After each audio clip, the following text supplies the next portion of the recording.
When you've been single for as long as I have, and you're 39, desperation doesn't even begin to describe the kind of emotional wilderness you find yourself in. It's like wandering through a desert, where every mirage of potential love dissolves the moment you get close enough to touch it. The landscape of my romantic life has been barren for so long that I've almost forgotten what it feels like to have someone's name dance on my lips with anticipation. I've been a single bird for as long as I can remember, my wings spread wide but with no companion to fly alongside. The last time I was in love and it ended, the heartbreak was so profound that I kept repeating the chorus, "My tired is tired of loving." Those words became my mantra, my shield against the vulnerability that comes with opening your heart to another human being. So I locked my heart away in a vault so secure that even I forgot the combination. Threw the keys far into the air where they disappeared into the clouds, and focused on living life to the fullest. I traveled to places I'd only dreamed of, learned new languages that rolled off my tongue like honey, took up salsa dancing on Tuesday nights, and convinced myself that a full life didn't need romantic love to be complete. But here's the thing about locked hearts. They have a way of rattling their cages when you least expect it. One evening, after a particularly exhausting day at work where nothing seemed to go right, I went to a fast food joint to grab supper. My feet ached in my heels. My stomach was growling like an angry bear. And all I wanted was some comfort food to take home to my empty apartment. The queue was unusually long, snaking around the restaurant like a lazy river of hungry people. The fluorescent lights buzzed overhead, casting everyone in that unflattering greenish glow that fast food places seem to specialize in. I considered leaving, my patience wearing thin as I watched the staff move at what seemed like a snail's pace. But I thought to myself, I've been here for a while. Let me just wait and see. Sometimes life rewards patience in the most unexpected ways. From the corner of my eye, I saw movement. A man stepping out of line with the kind of dramatic flair that catches attention. He was complaining about how the line wasn't moving, his voice carrying that particular tone of frustration, mixed with humor that some people master so well. His hands gestured wildly as he spoke to no one in particular about the inefficiency of modern fast food service. For whatever reason, maybe it was the universe conspiring, maybe it was just coincidence, he came to stand beside me. "How many people are ahead of you?" he asked, and I found myself counting the bodies between us and the counter. I answered, and jokingly said that with the number of people in front, I might as well bring a sleeping bag and camp out for the night. The words tumbled out before I could stop them, my usual filter apparently taking a coffee break. Then in a moment of boldness that surprised even me, I played my luck and asked if he could buy the food for me. It was meant as a joke, the kind of flirtatious banter that strangers sometimes engage in when they're both tired and hungry, and finding humor in shared misery. He laughed, and what a laugh it was, deep and genuine, the kind that starts in the belly and works its way up. "They'll chew me if I do so, ooh," he said, his eyes crinkling at the corners with amusement. Instead of dismissing me as just another hungry stranger, he asked for my number and promised to call me when they were leaving. I gave it to him, watching as he typed it into his phone with fingers that seemed too large for the tiny keyboard, half expecting it to be one of those moments that evaporate as soon as you walk out the door. He did call, but a week later, 7 whole days had passed, during which I had convinced myself that the fast food encounter was just another footnote in my book of almost connections. By then, I had moved on with my days, thrown myself back into my routine of work, gym, wine with girlfriends, and Netflix documentaries about serial killers. I had forgotten that someone had even taken my number, or rather, I had forced myself to forget because remembering meant hoping, and hoping at 39 felt dangerous. When my phone rang that evening, displaying an unknown number, I almost didn't answer. But something, call it intuition, call it boredom, call it the wine I'd been sipping, made me swipe right. "Hello?" I said, trying to sound nonchalant even though my heart had inexplicably started racing. "Hi, it's me from the fast food place last week. The guy who was complaining about the queue." And just like that, we started talking. Not just that night, but every night after.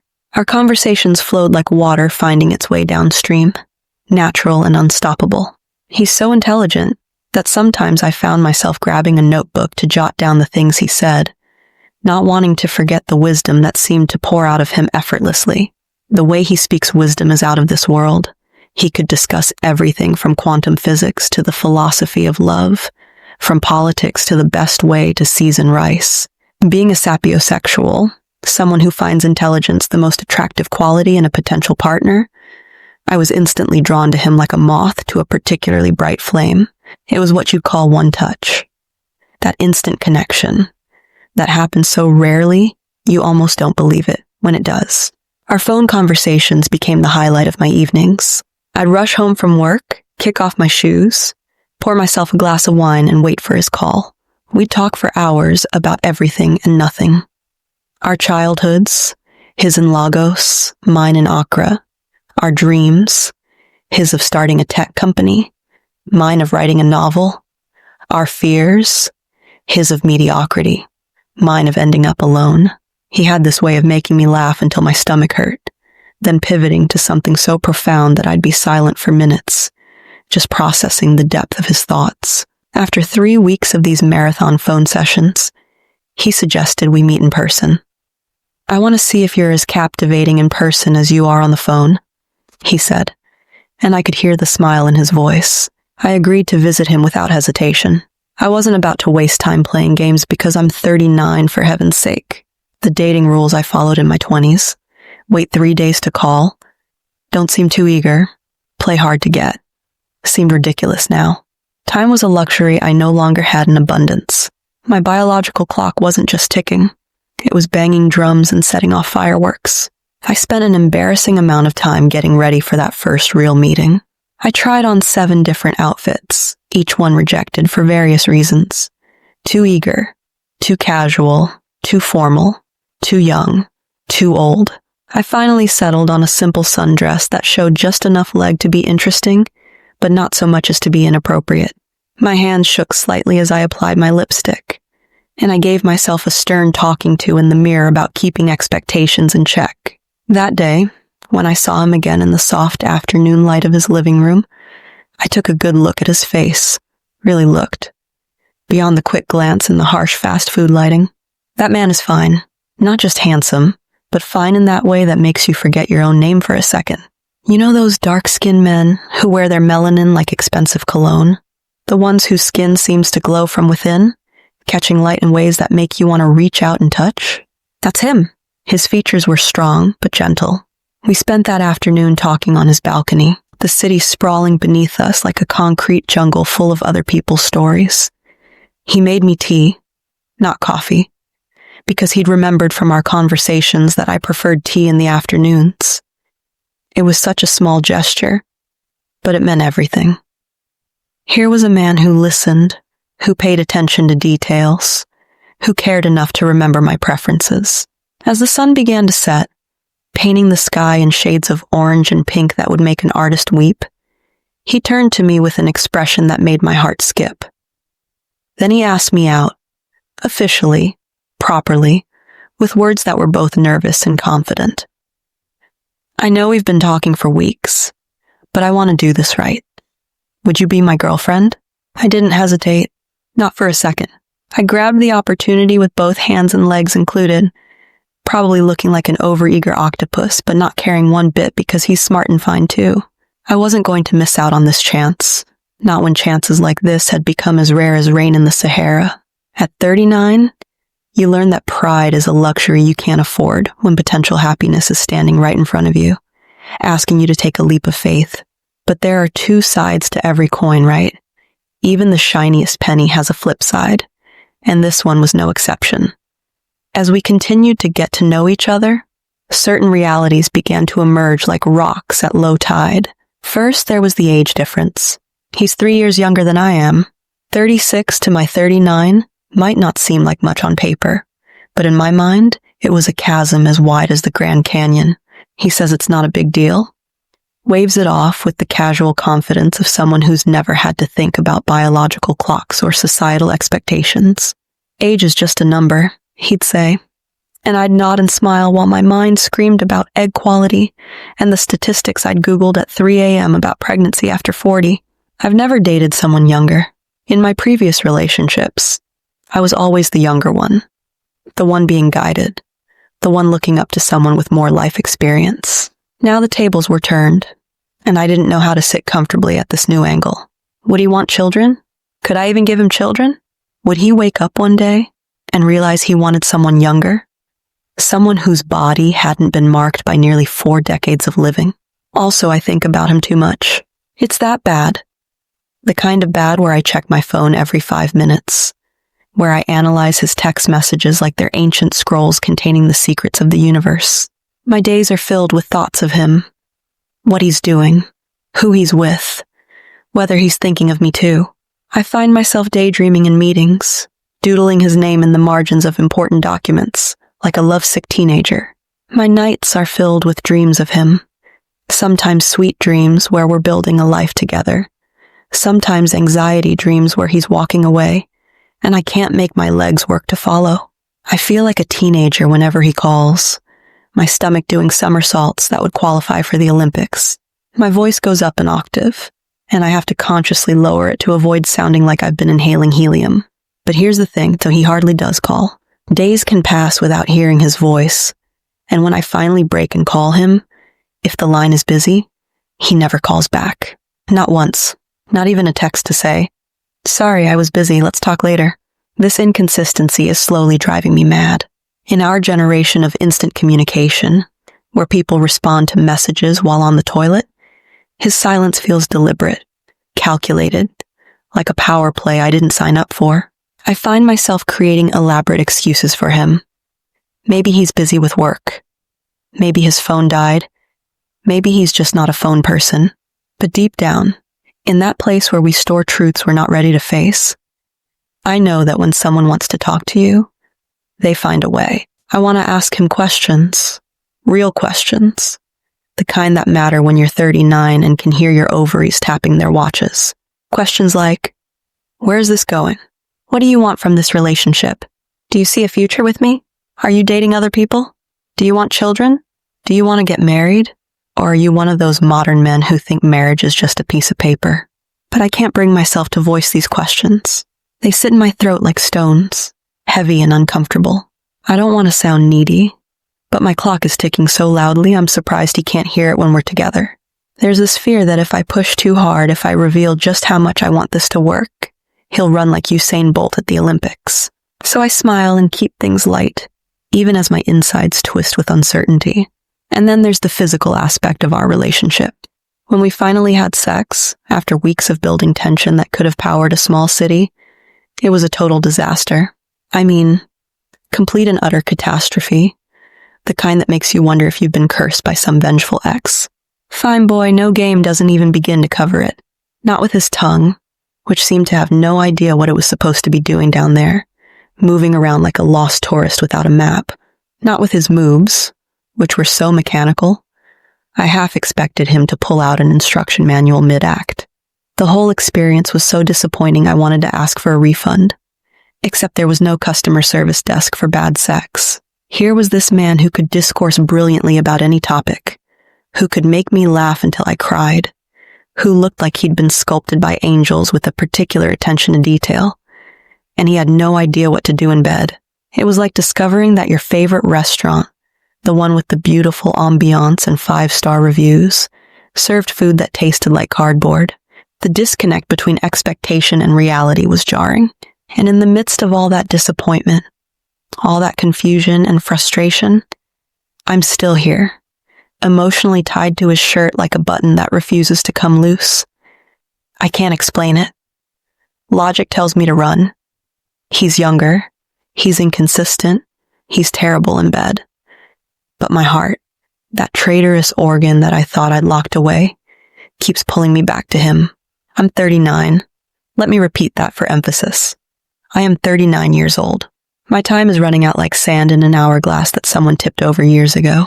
This fine boy is inconsistent, showing up in my life like a comet that appears brilliantly, then disappears for weeks. He has no proper sex game, which at my age feels like false advertising. And I don't know why I'm scared to ask the questions that matter. The ones that could either set us on a path forward or reveal that we're walking in circles. How do I even describe what I feel for this man? It's not the passionate, all-consuming love of my 20s, where every emotion was turned up to 11, and heartbreak meant the world was ending. It's not the comfortable, stable affection I thought I wanted in my 30s, safe and predictable like a favorite sweater. This is something different, something that exists in the space between desperation and hope, between settling and reaching for the stars. Aside from all that, the age difference, the inconsistency, the sexual disappointment. Did I mention he's an amazing kisser? He does that so well it should be illegal. The first time he kissed me, really kissed me, not just a peck on the lips, but a proper kiss that made my knees weak. I forgot every complaint I had. His lips know exactly what to do, how to tease and please, how to make promises that his other body parts can't keep. It's like all his sexual prowess got concentrated in his mouth, leaving nothing for below the belt. He knows how to hold a conversation too. We can talk for hours about everything from the political situation in other countries to whether pineapple belongs on pizza. He says yes. I say absolutely not. And we debate it like our lives depend on it. He listens when I speak. Really listens. Not just waiting for his turn to talk. He remembers things I've told him weeks ago and brings them up naturally, showing that he stores our conversation somewhere special in his mind. I feel so good when I'm with him. It's like being wrapped in a warm blanket on a cold day. That feeling of comfort and safety that's become so rare in my life. His aura is sweet. I know that sounds new agey and ridiculous, but there's no other way to describe it. He radiates this calm confidence that makes everyone around him feel better about themselves. He knows who he is, flaws and all, and he walks in it confidently like a man wearing a perfectly tailored suit. He's the kind of man who helps old ladies with their groceries without being asked, who remembers the names of waiters and security guards, who can admit when he's wrong without his ego shattering into a million pieces. He reads actual books, not just social media captions, and can quote James Baldwin and Chinua Achebe in the same breath. He's teaching himself to code in his spare time because he believes in constantly improving himself. And he volunteers at a local school teaching kids computer skills. So what do? This question keeps me up at night, tossing and turning like a fish out of water. What do I do with this feeling that sits in my chest like a bird that can't decide whether to sing or fly away? Do I continue as we are, accepting the crumbs of attention he throws my way? Grateful for the moments of connection while ignoring the vast spaces of silence between them? Do I give him an ultimatum? Risk losing him entirely by demanding more than he's willing to give? Do I try to teach him how to please me physically, even though the thought of giving a 36-year-old man sex education makes me want to crawl under a rock? What do I do when my heart races at, rewrite this, but the words are too few, I want you to make it 3,000 words without losing quality? Below is the original one. See how quality it is. They don't repeat things to make it boring. Every time she is adding on to a new exciting thing that the reader wants to see nothing boring. Let the reader feel that they are following along because no dulling and it's engaging. No too good to be trues. No beating around. Easier to understand. When you've been single for as long as I have, and you're 39, desperation doesn't even begin to describe the kind of emotional wilderness you find yourself in. I've been a single bird for as long as I can remember. The last time I was in love, and it ended, I kept repeating the chorus, "My tired is tired of loving." So I locked my heart, threw the keys far into the air, and focused on living life to the fullest. One evening, I went to a fast food joint to grab supper. The queue was unusually long, and I considered leaving, but I thought to myself, I've been here for a while. Let me just wait and see. From the corner of my eye, I saw a man step out, complaining about how the line wasn't moving. For whatever reason, he came to stand beside me and asked how many people were ahead of me. I answered, and jokingly said that with the number of people in front, I might as well sleep there. I played my luck and asked if he could buy the food for me. He laughed and said, "They'll chew me if I do so, oh." Instead, he asked for my number and promised to call me when they were leaving. He did call, but a week later. By then, I had moved on with my day and forgotten that someone had even taken my number.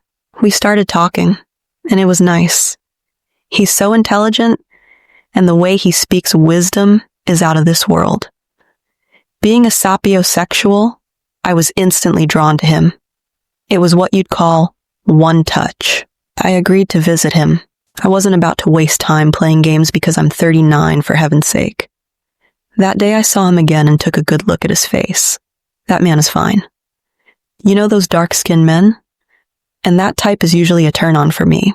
Then he asked me out, and I didn't hesitate. I grabbed the opportunity with both hands and legs included because he's smart and fine too. I wasn't going to miss out. But there are two sides to every coin, right? This one has its flip side too. He's 3 years younger than I am. He says it's not a big deal, but it is for me. I've never dated someone younger. Also, I think about him too much. It's that bad. My days are filled with thoughts of him, and my nights are filled with dreams of him. I feel like a teenager whenever he calls, but he hardly does. And when I call and the line is busy, he never calls back. Not once. I want to ask him questions, like where this is going and what he wants. But I can't. I don't want to sound needy, but my clock is ticking. And when we finally had sex, it was a total disaster. Fine boy. No game. Not with his tongue, not with his moves. And in the midst of all that, I'm still here, emotionally tied to his shirt. I'm 39. My time is running out, and this fine boy is inconsistent. He has no proper sex game, and I don't know why I'm scared to ask the questions that matter. How do I even describe what I feel for this man? Aside from all that, did I mention he's an amazing kisser? He does that so well. He knows how to hold a conversation, and I feel so good when I'm with him. His aura is sweet. He knows who he is, and he walks in it confidently. So what do I do? What do I do with this feeling? Am I right to be feeling this way for a man I'm older than, or is old age making me behave this way?